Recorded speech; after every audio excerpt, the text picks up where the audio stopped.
अगला जो हमारा है वो है मुखाकृति के आधार पर, या हम कह सकते हैं किसके, तालु के आधार पर, मुखाकृति। ठीक है, जो हमारा चौथा है वो क्या है, मुखाकृति, यानी मुखाकृति के या मुख की आकृति या तालु के आधार पर स्वर। अब मुखाकृति या तालु के आधार पे जो स्वर हैं ये आपके होते हैं 4 प्रकार से। 4 प्रकार में कौन कौन से, पहला जो है आपका संवृत्त स्वर। क्या है, संवृत्त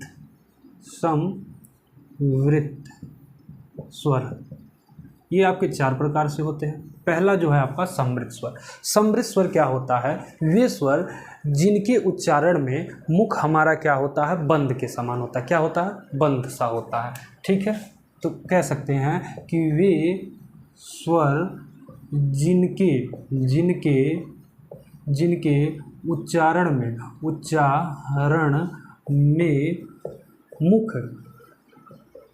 मुख वृत्त के समान, क्या होता है, वृत्त के समान बंद सा रहता है। क्या रहता है, बंद सा रहता है। ठीक है, बंद सा रहता है या बंद सा प्रतीत होता है, उसे हम क्या कहते हैं, समृद्ध स्वर कहते हैं। समृद्ध स्वर में भी 4 आते हैं। समृद्ध स्वर में कौन कौन से आते हैं, जैसे में आपके ये 4 स्वर हैं। कौन कौन से स्वर हैं ये देख लीजिए। ई, बड़ी ई, ये समृद्ध स्वर में है, क्योंकि इनका जब उच्चारण करते हैं ऐसा लगता है मुंह बंद है। ई ई, ठीक है, ई और उ और आपके एक आ जाएंगे री। ई उ और री, ई उ री। तो इसमें जब उच्चारण करते हैं ऐसा लगता है मुंह बंद है। ठीक है, अब देखिए जो इसमें दूसरा प्रकार है, दूसरा प्रकार अर्ध समृद्ध। अर्ध माने आधा होता है, अर्ध समृद्ध स्वर। अब अर्ध समृद्ध स्वर क्या होता है, वे स्वर जिनके उच्चारण में क्या हो, मुख आधा बंद हो। इसमें अर्ध समृद्ध था, पूरा बंद था। अर्ध समृद्ध मतलब आधा बंद होगा। ठीक है, अर्ध समृद्ध मतलब क्या हो गया, आधा बंद हो गया। ठीक है, अर्ध समृद्ध मतलब क्या हो गया, आधा बंद। जिसमें क्या होगा, आधा बंद होगा। देखिए कहेंगे वे स्वर जिनके उच्चारण में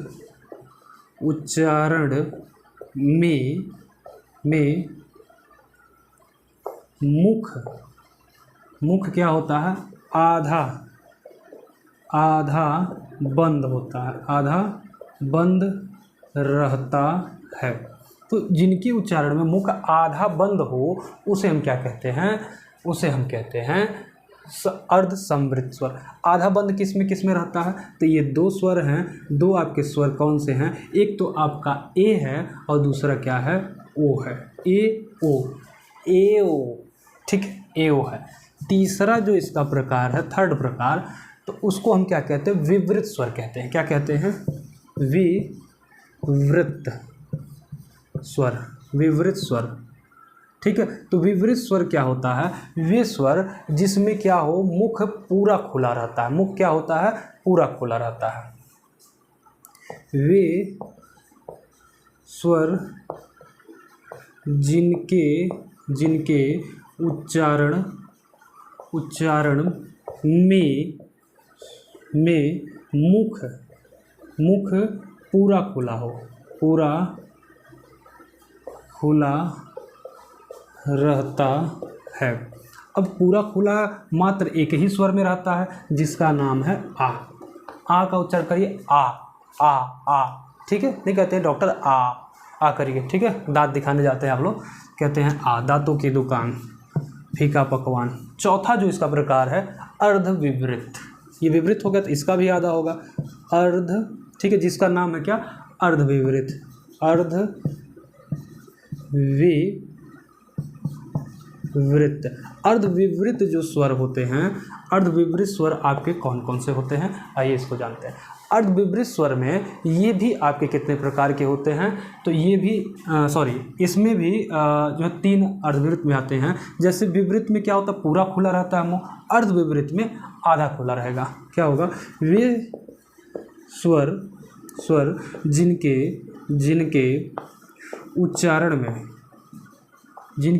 उच्चारण में मुख क्या रहता है, मुख जो है आधा क्या होगा, खुला रहता है। तो वे स्वर जिनके उच्चारण में आधा मुख खुला रहता है, जैसे में अ हो गया, ऐ हो गया, और आपका एक क्या बचा है, औ बचा है। इसमें आधा खुलता है, इसमें क्या होता है, आधा खुलता है। अच्छा, इसको याद करने का एक ट्रिक आपको बता दें, चलिए याद करेंगे कैसे। समवृत, अर्धसमवृत, विवृत और अर्धविवृत, ये आपके 4 हैं। ये आपके कितने हो गए, 4 प्रकार हो गए मुखाकृति के आधार पे स्वर। अब अच्छा देखिए, समवृत, मान लीजिए किसी का विवाह है, ठीक है, किसी का क्या है, विवाह है। मान लीजिए विवृत स्वर हो गया, ये विवाह, मतलब किसी एक का आ की शादी थी, किसकी, आ की शादी थी। हालांकि हमने क्रम थोड़ा सा उल्टा लिख दिया। अच्छा, इसको समझाने के लिए एक बार हम लिख देते हैं विवृत, ठीक है, विवृत स्वर, क्या लिख दिया हमने, विवृत स्वर, ठीक है। अब विवृत स्वर जो लिख दिया, ये पहला स्वर है। दूसरा अर्धविवृत, चलो भाई, अर्धविवृत स्वर। तीसरा, ठीक है, अर्धसमवृत, अर्धसमवृत।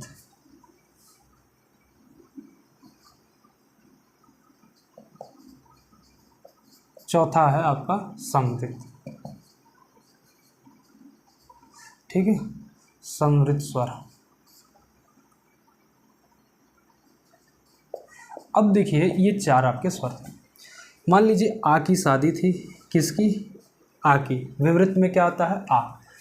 विवृत, वी से विवाह, मान लीजिए वी से विवाह, आ की शादी थी। आ की शादी में कौन कौन जाएगा भाई, कहेंगे ओए, आ की शादी थी, आ गया कौन, ओए।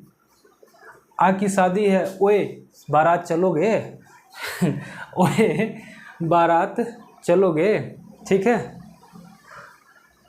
तो वो दूसरा बोलता क्या है, ठीक है, आ की शादी है, ओए शादी में चलोगे, तो सब कहे आओ चलते हैं शादी में। तो इसमें क्या हो जाएगा, अर्धसमवृत में कौन जाएगा, आओ जाएगा, ठीक है।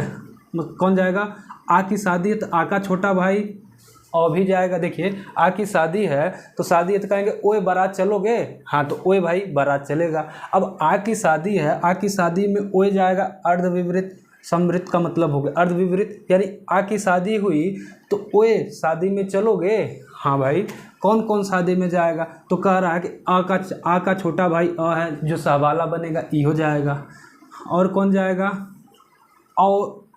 और लोग भी जाएंगे, और ऐ जाएगा और औ जाएगा, ठीक है, समवृत में। तो अभी हुआ कि नहीं और कौन कौन जाएगा, तो कह रहे हैं ई भी जाएगा, ऊ भी जाएगा। आ की सदिया में बरतिया में कौन कौन जाएगा, ई भी जाएगा, हाई वाला ई भी जाएगा, ऊ भी जाएगा और री भी जाएगा। ई भी जाएगा, ऊ भी जाएगा, उर्र हो जाएगा, ठीक है, यानी री, ठीक है। तो इस तरह से समवृत में सभी लोग जाएंगे। सभी में कौन कौन, समवृत स्वर यानी सभी लोग जाएंगे। कौन कौन जाएगा भाई, ई हो जाएगा, ऊ हो जाएगा, ठीक है, ई ऊ री, ठीक ना।